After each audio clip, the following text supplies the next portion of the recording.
নমস্কার আমার চাষি ভাই, নমস্কার সকল দর্শককে। আজকে আপনাদের সঙ্গে আলোচনা করব শশা গাছের একটা খুব ছোট্ট পরিচর্যা নিয়ে বা একটা বড় সমস্যা নিয়ে। ছোট্ট পরিচর্যা কেন বললাম আর বড় সমস্যা কেন বললাম সেটা নিশ্চয়ই ভিডিও যখন কন্টিনিউ করবেন নিশ্চয়ই জানতে পারবেন।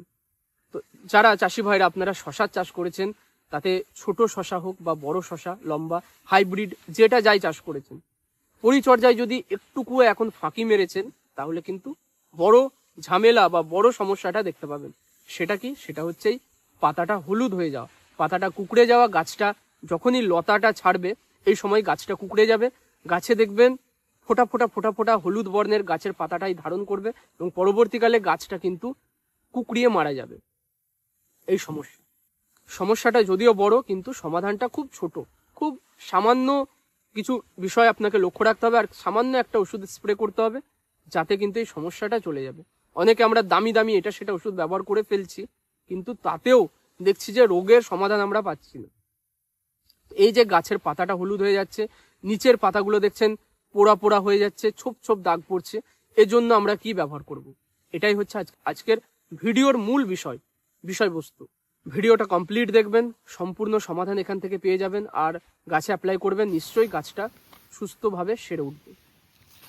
দেখুন চাষি ভাই, এইভাবে দেখছেন আমার জমিতে একটা গাছকে আমি আপনাকে দেখাচ্ছি। প্রাথমিক স্টেজে এরকম ছিল, পরবর্তীকালে পাতাটা আরও একটুখানি যেন এই হলুদ যে দাগগুলো এগুলো আরও একটু বেড়েছে, তার পরবর্তীকালে এই দাগগুলো মিলে গিয়ে গোটা পাতাটা কিন্তু গোটা পাতাটা কিন্তু একটু হলুদভাবে পুড়ে গেছে মনে হচ্ছে, তাই না?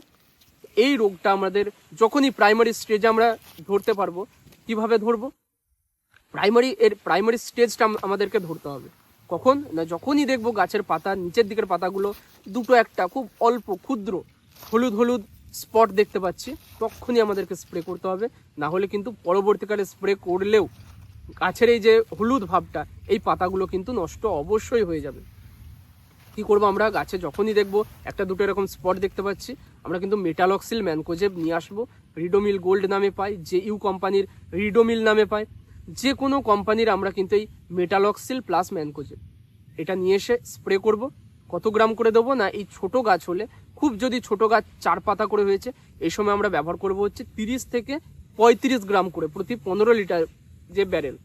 আর যদি গাছ বড় হয়ে যায়, লতা ছাড়ার মুখে হচ্ছে এই রোগটা, তাহলে আমরা 50 গ্রাম করে ব্যবহার করব।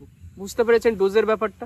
কম বেশি যদি করেছেন গাছ কিন্তু হলুদ হয়ে মারা পড়বে। বেশি ডোজ ব্যবহার করলেই কিন্তু কি হবে, গাছটা পুড়ে যাবে। বেশি করে দেখবেন পাতাগুলো পুড়ে যাচ্ছে, সাদা হয়ে পুড়ে যাবে যদি অতিরিক্ত ডোজ ব্যবহার করে। যে ডোজটা বললাম এই ডোজে দেবেন। এই সময় কোনো রকম ভিটামিন স্প্রে করবেন না আর জমিতে জল সেচ দেবেন না। স্প্রেটা দিলেন, স্প্রে দেওয়ার পরে এর ঠিক 7 দিন পরে আপনি কি করবেন, স্রেফ শুধুমাত্র অ্যামিস্টার টপ নয়, শুধুমাত্র অ্যামিস্টার বাজার থেকে কিনে আনবেন।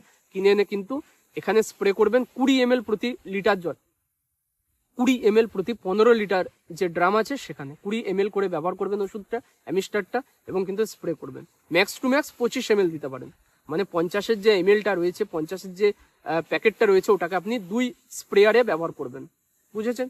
স্প্রে দেবেন এবং এই সময় এই যে অ্যামিস্টার দিচ্ছেন, এই সময় এর সঙ্গে জিঙ্ক EDTA 12% অবশ্যই মনে রাখবেন।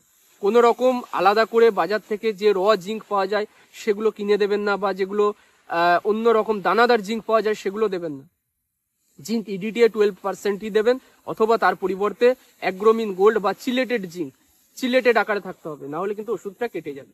তো জিঙ্ক আপনারা এখানে ব্যবহার করবেন, তার সঙ্গে আর কি করবেন, ইসাবিয়ন এখানে মেশাবেন 30 ml করে স্প্রে দেবেন। গাছটা দেখবেন প্রথম স্প্রের 7 দিন পরে আলাদা একটা রূপ দেখতে পাবে। আর যখনই এই দ্বিতীয় স্প্রেটা করে দেবেন অ্যামিস্টার প্লাস জিঙ্ক প্লাস ইসাবিয়ন, এর 7 দিনের মধ্যে গাছটা কিন্তু পুরো চেঞ্জ হয়ে যাবে। গাছে যে রোগটা ছিল সম্পূর্ণ সেরে যাবে, গাছের বার বৃদ্ধি চরম দেখতে পাবেন।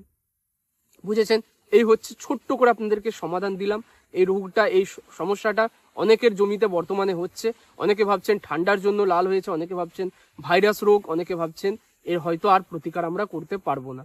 কিন্তু আমি যে স্টেপগুলো বললাম খুব ক্ষুদ্র, কিন্তু ভালোভাবে যদি করতে পারেন এই বড় সমস্যার সমাধান আপনি করতে পারবেন। 100% রোগ সেরে যাবে এবং রোগের যত প্রাইমারি স্টেজে আপনি ওষুধটা ব্যবহার করবেন তত ভালো রেজাল্ট পাবেন, আর যত লেট করে ফেলবেন তত কিন্তু ক্ষতিটা আপনি দেখতে পাবেন, আর ওষুধের কাজও তত কম দেখতে পাবেন। তাই প্রাইমারি স্টেজে ব্যবহার করবেন, জলসেচ বন্ধ করবেন, ভিটামিন চাপান দেওয়া বর্তমানে বন্ধ রাখবেন। চাপান মানে ইউরিয়া দেওয়াটা বন্ধ রাখবেন। রোগ সেরে গেলে পুনরায় আবার চাপান, স্প্রে, ভিটামিন, নানা রকম যে কোনো জিনিস ব্যবহার করুন, সেটা নিশ্চিন্তে করবেন। তো এই ছিল আজকের ভিডিও, শশার পরিচর্যার একটা ছোট্ট বিষয় আপনাদেরকে আমি আজকে তুলে ধরলাম। ভিডিও ভালো লাগলে লাইক করবেন, চাষি বন্ধুদের মধ্যে শেয়ার করে চ্যানেলটা সাবস্ক্রাইব করবেন। দেখা হবে পরের ভিডিও।